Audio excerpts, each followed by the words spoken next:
Բարի օր ժողովուրդ ջան։ Այսօր որոշել եմ պատրաստեմ Ցեզարի աղցան։ Ցեզար աղցան, բոլորդ գիտեք, բոլորիդ ծանոթ է։ Մի անգամ էլ ես կարծեմ, եթե չեմ սխալվում, դրել եմ պատրաստի վիճակում story։ Այսօր ուզում եմ պատրաստման ձևը ձեզ բոլորիդ ցուցադրեմ։ Դե գնացինք արդեն պատրաստելու։ Հիմա ձեզ ցուցադրում եմ աղցանի պատրաստման ձևը։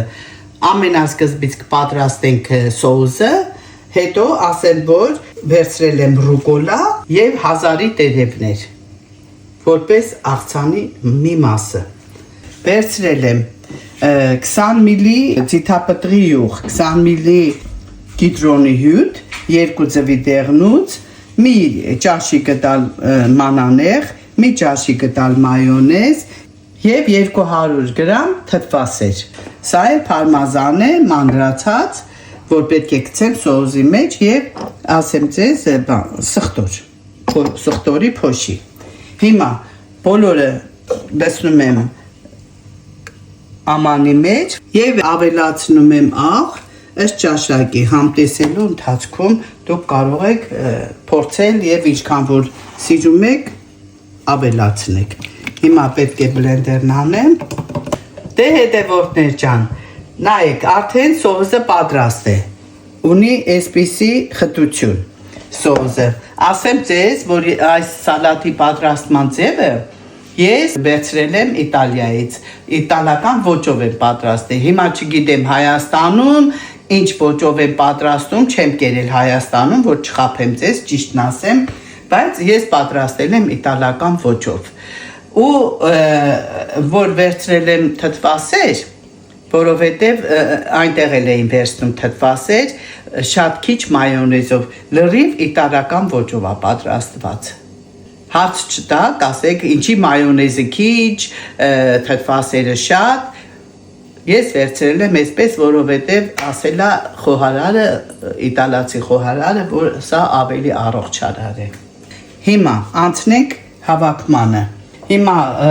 լցնեմ մեր պատրաստած սոուսը կանանչի վրա, շատ չեմ լցնում սոուսը, որպեսզի սոուսը դնելու եմ մատուցման ամանի մեջ փոքրիկ, ցանկացողները, եթե կան ցանկացողներ ընտանիքի անդամներից, որ շատ սոուսով են ուզում, իրանք արդեն իրենց համար շատ սոուս կվերցնեն, ես սկզբից լցնում եմ այսքան սոուս, ու հիմա տեղադրում եմ մնացած պարագաները։ Սա պարմազանի բարակ կտորներ են, այսպես։ Վերցնում եմ չորահացի կտորները, այսպես խառը։ Լցնում եմ, չեմ ընկնում ձևավորման գեղեցկության հետևը, այսենց։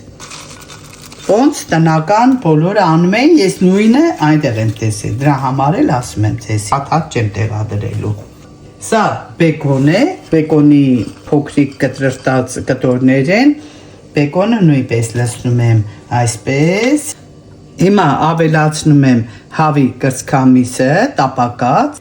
և ամենավերջում դնում եմ բուրաթա պանիրը։ Սա էր մեր Ցեզար սալատը, սիրելի հետևորդներ ջան, պատրաստի վիճակում համեղ սոուսը անմահական, ամեն ինչը տեղը տեղին սիրելի հետևորդներ։